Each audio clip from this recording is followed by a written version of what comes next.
On August 30th, 2025 at 7 a.m., the skies over Odessa blazed with massive columns of smoke.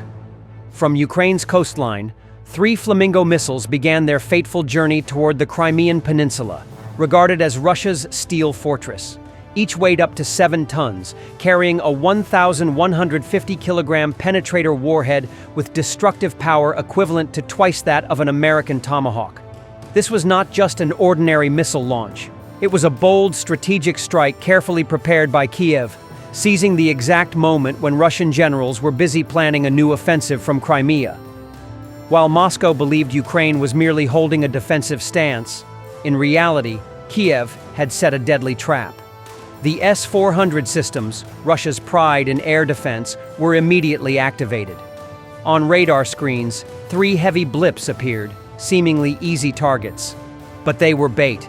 At the same time, swarms of UJ-26 kamikaze drones stormed into Crimean airspace from multiple directions. These small, low-flying drones, each carrying only a few dozen kilograms of explosives, were precisely programmed to strike power hubs, waveguides, and radar systems. They did not need to destroy everything, only to delay signals by a few seconds. But in modern warfare, 1 second of delay can mean collective death. And at that exact moment, the 3 Flamingo missiles roared into the battlefield, hugging terrain, flying at just 20 meters altitude and moving at nearly 1,000 kilometers per hour, almost invisible to radar. The first missile pierced directly into Russia's Border Command and Intelligence Center at Armeniansk. It did not explode on the surface, but penetrated deep before its delayed fuse detonated, creating a devastating internal blast that shattered cables, power lines, and network rooms. The building might still stand, but its command and control function was completely paralyzed. The second and third missiles headed toward Sevastopol, home of the Black Sea Fleet. Although the exact damage was unclear, immediately after the explosions, the entire communication network in the area fell into disarray. Russian commanders panicked, unable to respond in time. A strike not only against steel, but against the brain of Russia's war machine. This was the uniqueness of Ukraine's method, striking at the very moment when the enemy believes it is safest. In military theory, this is called the soft moment, when an opponent is preparing to attack but has not yet covered itself. Ukraine understood well that it could not confront Russia head-on with sheer numbers, but could only win with surprise, speed, and technology.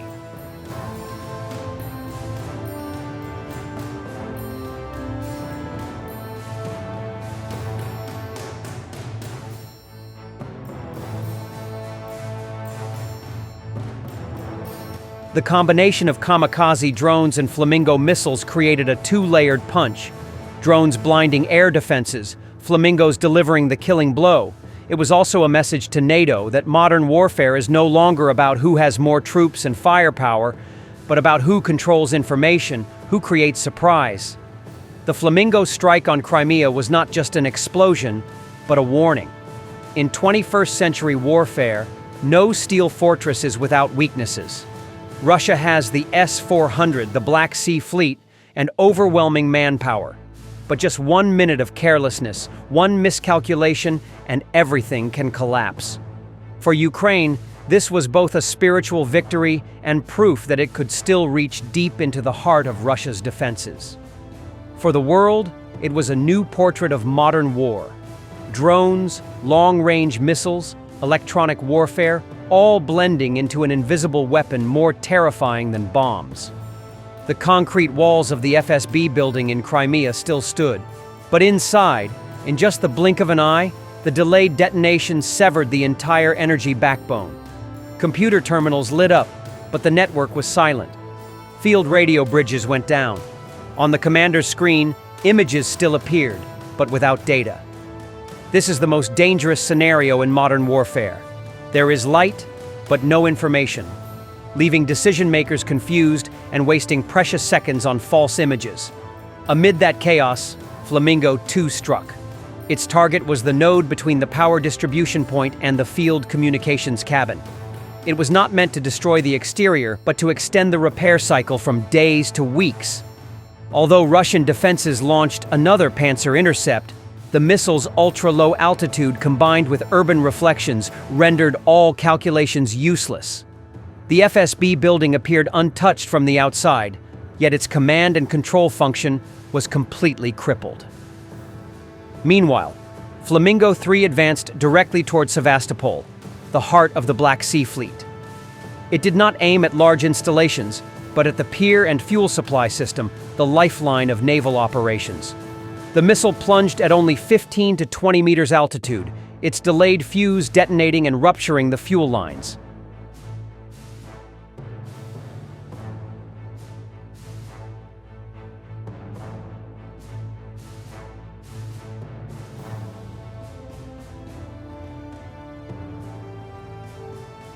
The command cabin at the pier shattered. Mooring posts snapped. A hovercraft patrol vessel, capable of carrying 25 Marines, suffered heavy damage after its mooring broke, drifting and collapsing. Other vessels lost refueling capability, disrupting the operational cycle, and the entrance to Sevastopol harbor was temporarily paralyzed. The question arises, the S-400, Russia's famous steel shield, why was it powerless? The answer lies in geometry and timing. The Flamingos flew at an altitude of only 20 to 30 meters below the radar horizon. By the time radar detected the signal, the targets were almost overhead, leaving no time to calculate a forward intercept. The option of chasing from behind was ineffective, as stable speed and ground reflections disrupted radar signals. In other words, it was not that the S-400 was weak, but rather that terrain conditions and tactics had rendered it ineffective for those fleeting moments. This is the key point. Ukraine did not win by sheer firepower, but by time, creating just a few dozen seconds of delay, yet enough for the missiles to break through. I believe this strike opened a new chapter in the art of modern warfare. Instead of concentrating firepower on one large target, Ukraine dispersed its attack. Each Flamingo struck a critical nerve point: command systems, communications, the pier, and fuel supplies. By scattering the blows, Russian defenses could not concentrate their firepower in one place, forcing them into a split focus. What is remarkable is that the UJ-26 kamikaze drones did not create a total blackout, but only partial flashes of blindness, causing radar to lose processing for a few seconds. Yet that alone was enough. Within the same minute, all three Flamingos slammed down simultaneously, creating a synchronized shock that no defense system could handle in time.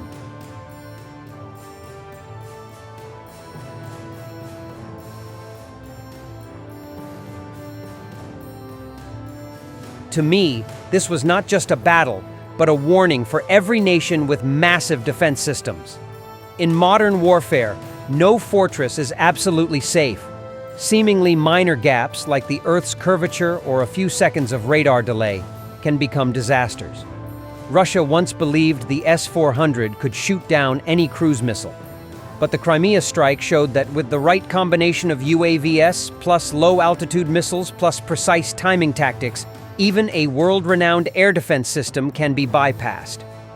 After the operation, reports showed FSB base still standing, but its command and communication capability completely lost.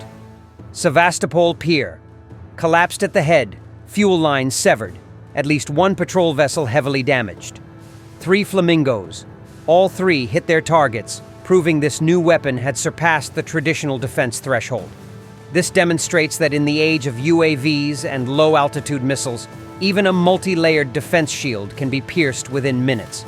Russia will have to consider new solutions, such as mobile radar systems, multi-layered sensors, or dense electro-optical networks. But until such systems are in place, the cracks left by these 3 Flamingo strikes will continue to haunt Crimea for months to come. Thank you for staying with us until the end of this video. Your support is the driving force that inspires us to keep bringing you breaking stories, in-depth analysis, and authentic perspectives on global military and geopolitical developments. If you found this content useful and engaging, please leave a comment, share your thoughts, hit the like button, and subscribe to the channel so you don't miss future episodes. Every follow, every share is a great encouragement for us to continue this journey. Once again, we sincerely thank you and see you in the next episode.